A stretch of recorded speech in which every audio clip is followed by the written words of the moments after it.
فکری اعتبار سے اور عملاً انسان اختیار کرتا ہے اس کے 4 درجے۔ پہلا درجہ ہے انتہائی گمراہی، ضل ضلالا بعیدا۔ وہ کیا ہے؟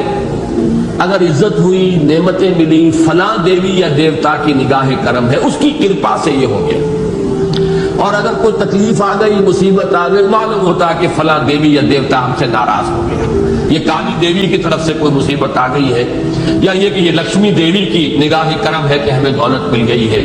یہ تو ہے شرک۔ شرک ہونے کے اعتبار سے یہ ہے ضل ضلالا بعیدا، انتہائی پستی۔ اس پستی سے اوپر آئیں گے تو توحید کی پہلی منزل ہے۔ عزت دی اللہ نے دی، اگر کوئی تنگی آ گئی، فقر، تکلیف، کوئی ذلت، رسوائی، یہ بھی اللہ کی طرف سے۔ ایک اعتبار سے تو انسان ہدایت پر آ گیا، بڑی گہرائی تھی اس گندگی کی اور اس خباثت کی جو شرک جس کا نام ہے، اس سے انسان نکل آیا، نجاست سے۔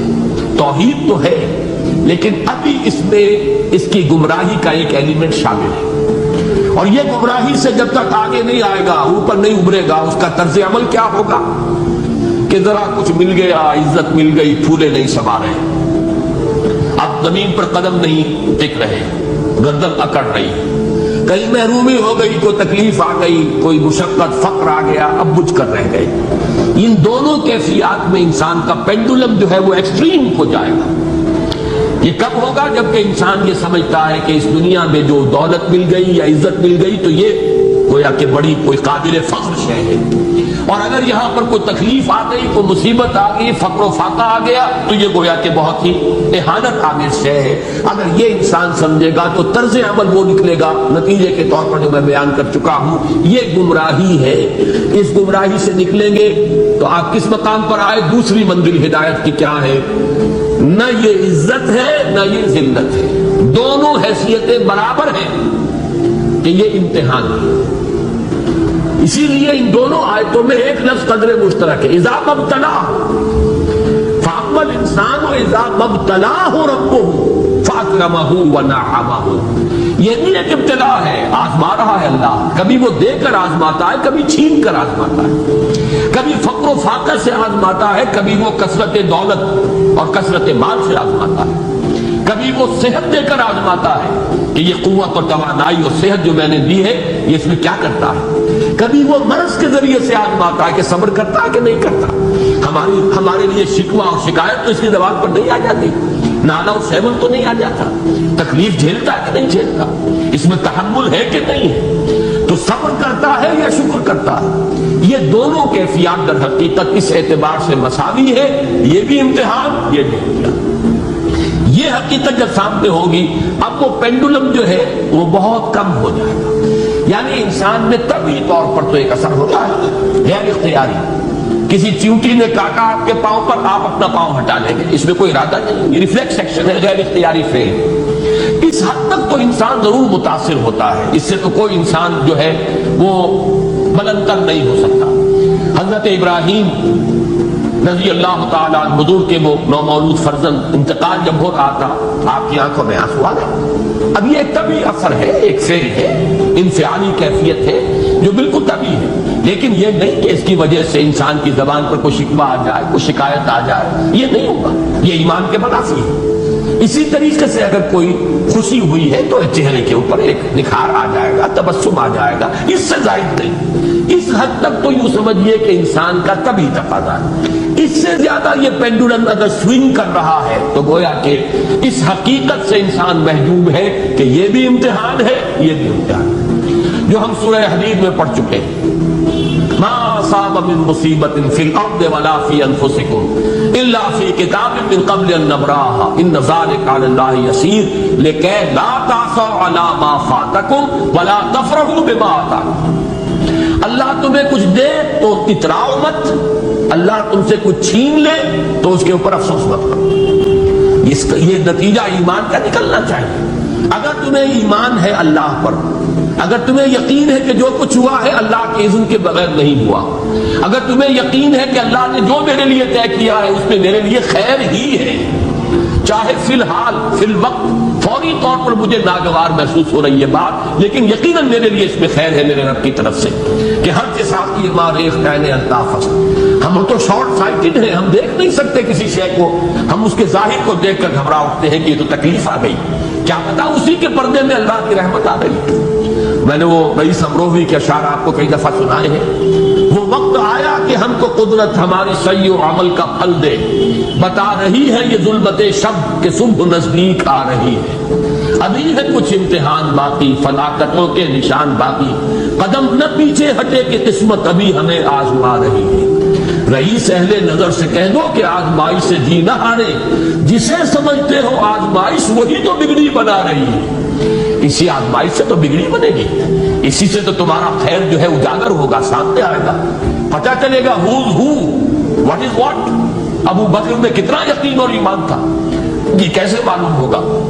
کیسے معلوم ہوگا کہ بلال میں کتنا سہار، کتنا تحمل تھا، کتنا صبر تھا، اگر وہ مصیبت ان پر نہ آتی کہ جو امیہ ابن خلف کے ہاتھ میں ان پر قیامت ٹوٹ رہی تھی۔ تو یہ ساری چیزیں جو ہے ما اصاب من مصیبت فی الارض ولا فی انفسکم الا فی کتاب من قبل ان نبرأ ان ذلک علی اللہ یسیر لکی لا تعصوا علی ما فاتکم ولا تفرحوا بما آتاکم واللہ لا یحب کل مختال فخور۔ اگر اس حقیقت سے محجوب ہو جاؤ گے تو پھر اختیال اور فخر اور گھمنڈ پیدا ہو جائے گا تمہارے اندر، یا دوسری طرف مایوسی، کمر ہمت ٹوٹ کر رہ جائے گی، خودکشی کرنے کو انسان آمادہ ہو جاتا ہے، ذرا کوئی ناکامی دنیا میں آ گئی، کوئی تکلیف آ گئی۔ یہ ہے در حقیقت تیسری منزل، ہدایت کی دوسری سیڑھی۔ پہلا کیا تھا؟ لحاظ ضل ضلالا بعیدا، کوئی خیر مل گیا تو کسی دیوی کی نگاہ کرم، کوئی تکلیف آ گئی تو کسی دیوتا کی ناراضگی، یہ تو ہے ضل ضلالا بعیدا۔ اس سے اوپر آئے، یہ پہلی سیڑھی ہدایت کی، عزت ہے تو اللہ کی طرف سے، اور اگر کوئی ذلت ہے، تنگی ہے تو اللہ کی طرف سے، یہ ہدایت کا آغاز ہو گیا، یہ توحید کی بنیادی منزل ہے۔ اس سے اگلی منزل، یہاں کی ذلت ذلت نہیں، یہاں کی عزت عزت نہیں۔ ذالک یوم التغابن، ہار اور جیت کے فیصلے کا دن تو قیامت کا دن ہے، وہاں معلوم ہوگا جس کو اس روز عزت ملی وہ عزت والا ہے، جو اس روز ذلیل ہو گیا وہ ذلت والا ہے۔ یہ تو امتحان ہے، دار الامتحان ہے، خلق الموت والحیات لیبلوکم ایکم احسن عملا، یہ تو دار الامتحان ہے، امتحان ہونے کے ناطے دونوں برابر ہیں۔ اس سے اوپر ہے چوتھی منزل، ہدایت کی تیسری منزل، وہ کیا ہے؟ عام طور پر انسان یہ سمجھتا ہے کہ یہ جو آزمائش ہے تنگی کی اور فقر و فاقہ کی، یہ سخت تر آزمائش ہے، اور نعمتوں کی بارش ہو تو یہ آسان آزمائش ہے۔ یہ بھی ابھی گمراہی کا ایک پرت جو ہے اس کی باقی ہے۔ ابھی ہدایت کا جو کامل جو ہوگا انکشاف وہ کب ہوگا؟ جب انسان اس حقیقت کو جان لے کہ جہاں وسعت ہو، جہاں کثرت ہو، وہ زیادہ بڑا امتحان ہے، سخت امتحان ہے، بجائے اس کے کہ اگر قلت ہے، کمی ہے، یہ کم تر امتحان ہے، یہ کم بھاری امتحان ہے۔ کیوں؟ کہ اگر آپ کے پاس کثرت ہے، آپ کے اندر غفلت پیدا ہو جائے، کثرت کا لازمی نتیجہ غفلت ہے، نہ کوئی غم کرو نہ خوف، خوشیاں مناؤ جنت کی جس کا تم سے وعدہ کیا گیا تھا۔ اللہ کی ربوبیت پر اطمینان جب انسان کو ہو جاتا، میرا رب اللہ ہے، ربی اللہ، انسان کے لیے نہ کوئی کھٹکا، نہ کوئی خطرہ، نہ کوئی خوف، نہ کوئی حزن۔ جو کچھ ہو رہا ہے کس کے اذن سے ہو رہا ہے؟ اللہ کے اذن سے۔ اللہ کے اذن کے بغیر پتا تک نہیں ہلتا۔ یہ کوئی اندھا بہرا مادہ نہیں ہے جس سے مجھے کوئی خوف ہو۔ اندھا بھینسا چلا رہا ہو اس سے تو ڈرنے کا ہر انسان کو ڈرنا چاہیے، نہ معلوم کس کو ٹکر مار دے، لیکن نہیں، اس کائنات کو چلانے والا ایک سمیع و بصیر خدا ہے۔ وہ جو میرا دوست ہے، میرا ولی ہے، اللہ ولی الذین آمنوا یخرجہم من الظلمات الی النور، اللہ اہل ایمان کا ولی ہے، ساتھی ہے، پشت پناہ ہے، مددگار ہے، حمایتی ہے۔ بتائیے جسے یقین ہو جائے کہ اللہ میرا مددگار، اللہ میرا محافظ، اللہ میرا پشت پناہ، اللہ میرا حمایتی، اس کے لیے کوئی خوف ہوگا؟ اس سے کوئی ڈر ہوگا؟ میں مثال دیا کرتا ہوں ایک بہت سادہ پنجاب کے دیہات کی. تو بڑا چودھری ہے اور کوئی غریب کسان ہے. اس غریب کسان کی کہ جانوروں کو ہر وقت اندیشہ ہوگا چوری کا. کوئی میری بھینس کھول کر نہ لے جائے, کوئی میرا بیل کھول کر نہ لے جائے. لیکن جس کے بارے میں یہ سب کو معلوم ہو کہ وہ جو بڑا چودھری ہے وہ اس کا دوست ہے, اس کی بچیا کو کوئی خوف ہوگا, اس کی بھینس پر کوئی ہاتھ ڈالے گا, اسے کوئی اندیشہ ہوگا نہیں. کیوں کہ وہ بڑا چودھری, بڑا اس کا یہاں کا سردار, جاگیردار, سب کو معلوم ہے وہ میرا دوست ہے, کوئی میرے خلاف اقدام نہیں کر سکتا. اس دنیا میں یہ چھوٹی سی بات اگر آپ کے دلی اطمینان اور سکون کا باعث بن سکتی ہے تو ذرا تصور کیجئے. میں لفظ تصور استعمال کروں گا صرف اس لیے کہ اس کا ہم جس کو کہتے ہیں ادراک اور شعور کر نہیں سکتے, اگر کے ساتھ کر سکتے. اگر یقین ہو کہ اللہ میرا مددگار اور یقین ہو کہ اللہ ہر آن میرے ساتھ ہے, پھر کوئی خوف, کس کا خوف؟ کوئی شے اللہ سے بالا تر ہے, کوئی قوت اس سے زیادہ طاقتور ہے, کوئی اس کے ارادے کو بدلنے والا ہے, کوئی اس کی مشیت کے آڑے آنے والا ہے. یہی بات ہے جو حضور نے فرمائی. یہ ایمان کا حاصل ہے لب لباب کہ دیکھو اچھی طرح اس بات کو ذہن نشین کر لو. اگر تمام انسان مل کر تمہیں کوئی نقصان پہنچانا چاہے نہیں پہنچا سکتے مگر جو کچھ اللہ نے لکھ دیا, اور تمام انسان مل کر تمہیں کوئی نفع پہنچانا چاہے نہیں پہنچا سکتے مگر وہ شے جو اللہ نے طے کر دیا. آپ پھر میں کہوں گا ذرا تاریخ کیجیے, اسے فرض کیجیے, اسے سوچیے. اگر اس حدیث پر ہمارا دل ٹھکا ہوا ہو تو کسی سے ڈر ہوگا؟ یہ مجھے نقصان نہ پہنچا دے, یہ میری رپورٹ خراب نہ کر دے, یہ میری انکریمنٹ نہ رکوا دے, یہ میرا یہ نہ بگاڑ دے, یہ میرے یہ نقصان نہ پہنچا دے. اس کا ڈر, اس کا ڈر, اس کا خوف, اس کی خوشامد, اس کے لیے جا کر طرح طرح سے اپنی عزت نفس کو ذلیل کروانا اس کے سامنے. یہ سب کچھ کیوں کرتا ہے انسان؟ جب سمجھتا ہے کہ اس کے ہاتھ میں میرا کوئی نفع ہے, اس کے ہاتھ میں میرے لیے کوئی ضرر ہے, یہ مجھے کوئی گزن پہنچا سکتا ہے, یہ مجھے کوئی نقصان پہنچا سکتا ہے, یہ میرے کوئی کام بنا سکتا ہے, یہ میری کوئی ضرورت پوری کر سکتا ہے. اسی کا نام شرک ہے. جہاں آپ نے یہ سمجھا کہ غیر اللہ کے اندر کوئی طاقت موجود ہے وہی شرک ہے. بتوں سے تجھ کو امید ہے, خدا سے نومیدی, مجھے بتا تو صحیح اور کافری کیا ہے. شرک تو یہ ہے جس پر بھی تمہیں یہ خیال ہے کلمہ ہے, یہ کلمہ سوم لا حول ولا قوت الا باللہ. ذرا اس پر دل کو کبھی اگر آپ تصور کریں, پھر فرض کریں, دل ٹھک جائے اس پر, کوئی طاقت نہیں. یہی بات تھی جو شیخ عبد القادر جیلانی رحمۃ اللہ علیہ نے اپنی وصیت میں اپنے بچے سے کہی. 11ویں دینے والے ہیں لیکن حضرت شیخ عبد القادر جیلانی کی وصیت اور تعلیمات کو کتنے لوگ نہیں جانتے ہیں. یہ جن مقامات تک پہنچے ہیں وہ کس چیز کی بدولت پہنچے؟ انہوں نے جو پیغام دیا وہ کیا تھا؟ اے میرے بچے, جس طریقے سے قرآن مجید میں حضرت لقمان کی نصیحتیں جو ہے نقل کر دی گئی ہیں, میں یہ عرض کروں گا بالفرض اگر قرآن حضرت عبد القادر جیلانی کے بعد نازل ہوا ہوتا تو شیخ عبد القادر کی یہ نصیحتیں بھی قرآن میں درج ہوتی. اتنی اونچی نصیحتیں ہیں. اے میرے بچے اس حقیقت کو ذہن نشین کر لے, لا فاعل فی الحقیقت ولا مؤثر الا اللہ. اس کائنات میں نہ کوئی فاعل حقیقی ہے نہ مؤثر حقیقی ہے سوائے اللہ. کسی شے میں کوئی تاثیر نہیں اگر اللہ نہ چاہے. آگ جلا نہیں سکتی اگر اللہ نہ چاہے, پانی ڈبو نہیں سکتا اگر اللہ نہ چاہے, زہر ہلاک نہیں کر سکتا اگر اللہ نہ چاہے, کوئی کس فائدہ نہیں پہنچا سکتی اگر اللہ نہ چاہے. تو در در پہ کیوں سر جھکاتے ہو, در در پر کیوں جبیں سائی کرتے ہو, سب کے سامنے کیوں ہاتھ پھیلاتے ہو؟ ایک اللہ سے مانگو, ایک اللہ کے سامنے زمین پر اپنی جبین رکھو. لا فاعل فی الحقیقت ولا مؤثر الا اللہ. نظر آتا ہے کہ پانی پیاس بجھا دیتا ہے. پیاس بجھانے کی صلاحیت پانی میں نہیں ہے، اللہ کے اذن سے.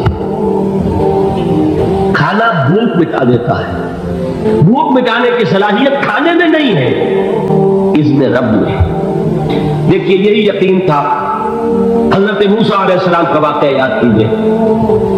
سامنے سمندر آ گیا، قوم دیکھتی ہے پیچھے کہ گرد و غبار کا طوفان. معلوم ہوا کہ فرعون اپنے لشکر سمیت آ گیا. لشکر جب چلتا تھا تیز رفتاری کے ساتھ تو گرد و غبار کا جو طوفان اٹھتا تھا اس کا تصور کیجیے. اور لمحہ بلمحہ وہ قریب آ رہا ہے. پوری قوم نے کیا کہا؟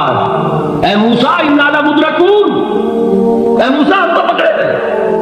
قرآن مجید میں تو یہاں وہ باتیں نہیں لکھی ہے، لیکن تورات میں یہ درج ہے کہ بنی اسرائیل جھگڑنے لگے، دست و گریبان ہو گئے موسیٰ کے ساتھ. موسیٰ نے یہاں فرمایا لا کر، اس سے تو ہم وہیں بہتر تھے. وہاں کھانے کو ملتا تھا، زندگی تو تھی، بیگار ہم کر رہے تھے، موت تو نہیں تھی. اب جو کچھ ہوگا اس کا تصور کرو، جس طریقے سے ہمارے ٹکڑے اڑائے جائیں گے. تو لڑ رہے ہیں حضرت موسیٰ علیہ السلام سے. یہ تورات کی تفسیر ہے. قرآن میں صرف اتنا آیا ہے، پریشان ہو کر انہوں نے کہا انا لمدرکون، موسیٰ ہم کو پکڑے گئے. اس وقت موسیٰ کا جواب کیا ہے؟ کلا ان معی ربی سیہدین. نہیں، میرے ساتھ میرا رب ہے، وہ راستہ دے گا. بتائیے کہاں راستہ نظر آ رہا ہے؟ یہ ہے ایمان بالغیب. راستہ نظر نہ آئے تب اللہ پر یقین ایمان ہے. جیب میں پیسے ہو تب دل کو اطمینان ہے، تو ایمان کس پر ہوا؟ پیسے پر، اللہ پر نہیں. جب وسائل و ذرائع نہ ہو اور پھر یقین ہو کہ اللہ مسبب الاسباب ہے، وہ اسباب کا پابند نہیں ہے، وہ اسباب کا محتاج نہیں ہے، اسباب اس کے محتاج ہے. اگر یہ یقین ہے تو اللہ پر ایمان ہے. یہ نہیں ہے تو تمہارا ایمان اسباب پر ہے، وسائل پر ہے، ذرائع پر ہے، مادیات پر ہے، اللہ پر نہیں. اس وقت کہاں راستہ تھا؟ کوئی راستہ تھا؟ سمندر ہے اور ادھر سے لشکر آ گیا ہے. کلا ان معی ربی سیہدین. اب دیکھیے ایمان کہہ دینا آسان ہے، ہوا معکم اینما کنتم، جہاں کہیں بھی تم ہوتے ہو اللہ تمہارے ساتھ ہوتا ہے. لیکن اس کا یقین قائم ہو جائے تو زمین و آسمان کا فرق واقع ہو جائے. یہی بات ہوئی حضور کے ساتھ. غار ہے، چھپے ہوئے ہیں محمد رسول اللہ اور آپ کے وہ یار غار ابو بکر صدیق رضی اللہ تعالی عنہ. اقبال نے حضرت ابو بکر کی شان میں چند اشعار کا ایک صرف، لیکن واقعہ یہ ہے کہ بھاری بھاری نظموں پر اور قصیدوں پر بھاری، طویل ترین نظمیں اور قصیدے ہوں ان پر بھاری. ہمتیں ابو بکر کی ہمت جو ہے، کشت ملت را جو اب جیسے بارش سے کھیتی اپجتی ہے، ابو بکر کی ہمت اور عظیمت اس امت کو اسی طرح سینچنے والی ہے. ثانیے اسلام و غار و بدر و قم، وہ دوسرے تھے اسلام میں، دوسرے. پہلے کون تھے؟ انا اول المومنین، حضور فرماتے ہیں سب سے پہلا ایمان لانے والا میں. دوسرے ابو بکر. ویسے ہمارے ہاں یہ چلتا ہے اختلاف، حضرت علی پہلے ہیں کہ حضرت ابو بکر پہلے ہیں، لیکن اس میں بڑی خوبصورت تصویر قائم کی ہے علماء نے اور بہت صحیح ہے. چار کے بارے میں فیصلہ ہی مت کرو کہ کون پہلے. ان کی ایک عجیب تقسیم کرتی ہے. آزاد مردوں میں، بالغ مردوں میں سب سے پہلے ابو بکر، بچوں میں سب سے پہلے علی، خواتین میں سب سے پہلے خدیجہ، اور غلاموں میں سب سے پہلے زید بن حارثہ. بڑی پیاری تقسیم ہے. یہ چاروں ہی پہلے ہیں، ہر ایک کے لیے ولیت ہے. اور واقعہ یہ ہے کہ اگر زمانی اعتبار سے تعین ہوگا تو پہلے خدیجہ الکبریٰ آئیں گی رضی اللہ تعالیٰ عنہ. کسی اور سے بات کرنے کی نوبت بعد میں آ سکتی ہے، پہلے تو اہلیہ محترمہ سے بات کی، آتے ہی پہلی وحی ہوئی ہے، ابھی تبلیغ کا حکم نہیں تھا، کس کو بتایا واقعہ؟ ابھی اپنی نبوت کی تبلیغ کا تو حکم ہی نہیں آیا، واقعہ کس کا ہے؟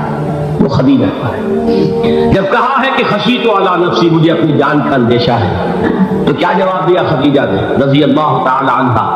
وہ صدیقۃ الکبریٰ ہے، صدیقات جو ہے خواتین ان میں چوٹی پر خدیجہ الکبریٰ ہے رضی اللہ تعالی عنہا، اور صدیق جو مرد ہے ان میں صدیق اکبر ہے ابو بکر صدیق رضی اللہ تعالی عنہ، لیکن صدیقات میں چوٹی پر۔ جب حضور نے فرمایا خشیت علی نفسی، کیا فرمایا، کیا عرض کیا، کیسے تسلی دی؟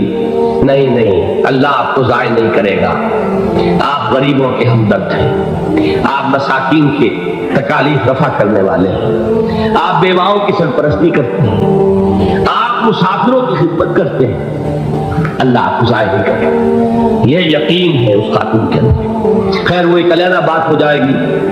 میرے دل پر حضرت خدیجہ رضی اللہ تعالیٰ عنہ کی شخصیت کا بڑا گہرا نقش جو وہ کوئی اور ہی وقت اور موقع ہوا تو بیان ہوگا۔ بہرحال اقبال نے ایک مصرے میں جو 4 اولیتیں جمع کر دی ہیں، ہمتیں کشت امت را چو ابر، ثانی اسلام و غار و بدر و قبر۔ اسلام میں حضور کے بعد پہلے کون؟ ابو بکر۔ غار میں حضور کے ساتھ کون؟ ابو بکر۔ بدر کی رات اللہ کا رسول سرب سجود وہ جھاڑ وہ گھاس پھوس کی جو جھوپڑی بنائی گئی تھی، اور وہاں تلوار ننگی لے کر پہرا دینے والا کون؟ ابو بکر۔ اور اس حجرہ عائشہ میں محمد کے بعد سب سے پہلے دفن ہونے والا کون؟ ابو بکر رضی اللہ تعالیٰ عنہ صلی اللہ علیہ وسلم۔ وہ جو معاملہ میں سنا رہا تھا غار ثور کا، حضرت ابو بکر بھی حضور کے خیال سے لرز گئے ہیں۔ آپ کو یاد ہوگا کہ جا کر پہلے تمام جتنے سوراخ تھے انہیں بند کیا، ایک سوراخ رہ گیا تھا جس کو بند کرنے کے لیے کوئی کپڑا نہیں تھا، وہاں اپنی ایڑی رکھی ہے، تب کہا ہے حضور سے تشریف لائیے، اور اپنے زانوں پر حضور کو لٹایا ہے، اور وہاں کسی موذی جانور نے کاٹا ہے، حضور کی آنکھ لگ گئی تھی، اس وقت اس بل کے اندر جو بھی بچھو ہے کیا ہے واللہ عالم، اس نے کاٹا ہے، اس کی تکلیف کی وجہ سے ابو بکر کی آنکھوں سے آنسو ٹپک گئے، حضور کے چہرے مبارک پر پڑے ہیں، تو حضور جاگے ہیں، معاملہ کیا ہے؟ یہ نہیں ہٹائی وہاں سے، مبادا وہ جانور وہاں سے نکل کر محمد الرسول اللہ کو کوئی گدن پہنچا دے، ابو بکر کی یہی ہے، جس طرح چاہے کھا لے، ختم کر دے، جان نکل جائے تب کوئی آنچ آئے، محمد پر تو آئے، لیکن جیتے جی نہیں، وہ ہے ابو بکر۔